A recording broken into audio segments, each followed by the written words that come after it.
finoana tahaka ny wifi zay indray no zavatra ho velabelarintsika mandritran'ity herinandro ity mikasikasika ny finoana manasanao mba hiaraka handinika izany tenin'Andriamanitra izany indray.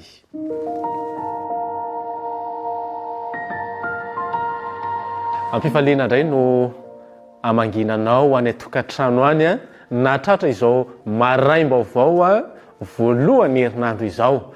Ny faniriana dia fiadanan'ny tompo anie ho amiko sy ho aminao ary ampifaliana trany no hitondrana ny tenin'Andriamanitra amin'izao fotoana manokana izao. Ka alohany hidirantsika amin'ny fandinihana izany tenin'Andriamanitra izany manasantsika hanondrika alohantsika fa hivavaka.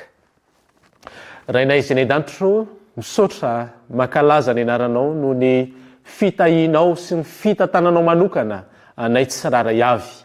Ankehitriny dia te hisaotranao zay satria nomenao zao fotoana izao ihany koa ahafahanay handray ny teninao, sokafo ny fonay, sokafo ny sainay, ahafahanay mandray izany teninao izany Jesosy io ary ny fanahinao anie ho ao anatinay tsy raray avy. Amin'ny anaran'i Jesosy Kristy no anonana izany vavaka izany. Amen. Finoana tahaka ny wifi. Amin'ity herinandro ity dia tena hoe loha-hevitra momba ny hoe resaka finoana no jerevantsika hoe inona no atao hoe amin'ny finasalasalalany tsy finoana. Inona no atao hoe finoana? Zany rehetrarehetra zany no hojerevantsika ary ny atao hoe manana ny finoana an Jesosy Kristy. Andao hiverenantsika indray ilay teny teo hoe finoana tahaka ny wifi. Mety ho gaga ianao hoe ahoana indray zany hoe finoana tahaka ny wifi izany. Nisy olona indray andro nilaza hoe ny finoana hozy izy dia toy ny wifi. Fa maninona? Satria samy tsy hita maso izany rehetrarehetra zany na ny wifi na ny finoana. Saingy manana hery mampifandray anao amin'izay ilainao. Ohatran'ny mahafinaritra ny fanoharana izay nataon'ity olona ity. Tsy salasalana fa raha tsy misy zany finoana dia tsy hisy ny fifandraisana manokana amin'Andriamanitra. Tahaka ny hoe rehefa tapaka ny wifi, tapaka avokoa ny zavatra rehetrarehetra izay ilaitsika ao anatin'izay. Ry havana malala, tena ilaitsika ny mino. Efa nisy fotoana ve niozongozona ny finoanao an'Andriamanitra? Marina tokoa fa ny finoana araka ny voalaza ny tenin'Andriamanitra ny Hebreo 1:2 ny finoana ozy izy no fahatokina ny amin'ny zavatra antenaina fanehoana ny zavatra tsy hita.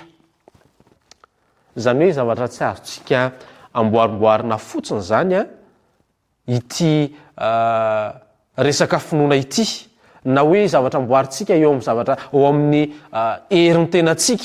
Fa ny finoana zany dia fanomezana avy amin'Andriamanitra.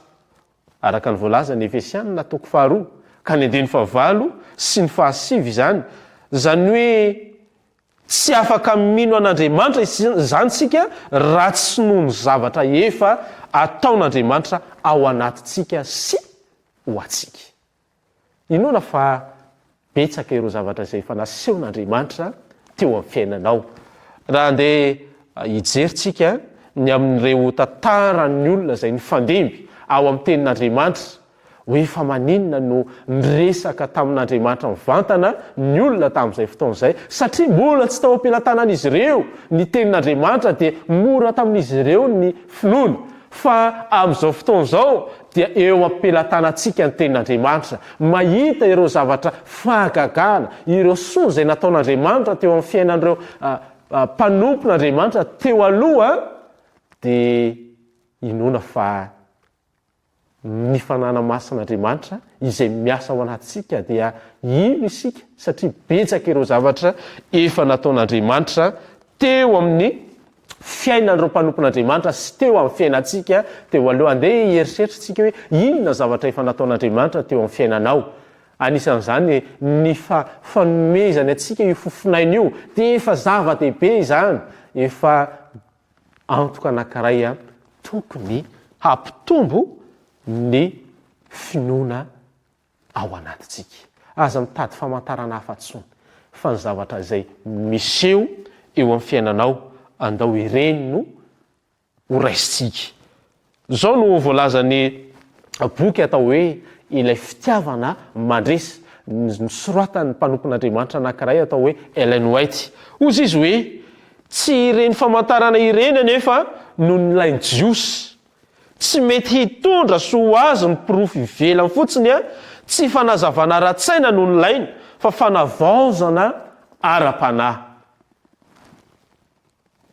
Tsy famantarana no tena ilayntsika satria efa manana fahalalana betsaka isika tsiraray avy, araka nefa voalazako teo aloha hoe avy amin'ny tenin'Andriamanitra efa nomen'Andriamanitra antsika eo ampelantanantsika ny tenin'Andriamanitra ahafantarantsika ireo famarinana, ireo fahagagana, ireo famantarana zay efa nataon'Andriamanitra tamin'ireo mpanompony ka izany no anisan'ny tokony ampitombo ny finoana izay ho anatitsika. Ry havana malala, amin'ity herinandro ity dia andao hianatra ny amin'izany fampitomboana ny finoana izany tsika. Ary maninona moa raha ho ataotsika, ho ianarantsika teny izao, ho asehotsika teny izao, ary andao hanankina ny fiainantsika eo ampelantanan'Andriamanitra isika. Aoka isika ahatsiaro ny teny izay nolazainy Jesosy Kristy tamin'ny Tomasy hoe sambatra izay tsy nahita nefa meno.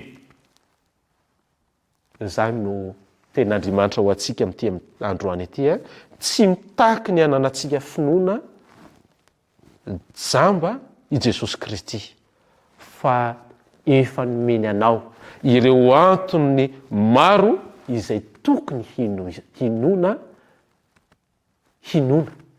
ary mino fa ny fanan'Andriamanitra ny ho ao anatitsika mba hamerina amintsika, merina fitadidiantsika ny amin'ireo zay efa zavatra nataony Jesosy Kristy tamintsika. Tompony hitantsika tsiraray avy hitombo ny finoantsika satria Kristy miasa ao anatitsika tsiraray avy. Amen. Ivavaka isika. Rainay izay ny an-danitro zao ankehitriny dia faly izay satria nomenao lesona manokana tamin'ity androany ity ny amin'ny finoana.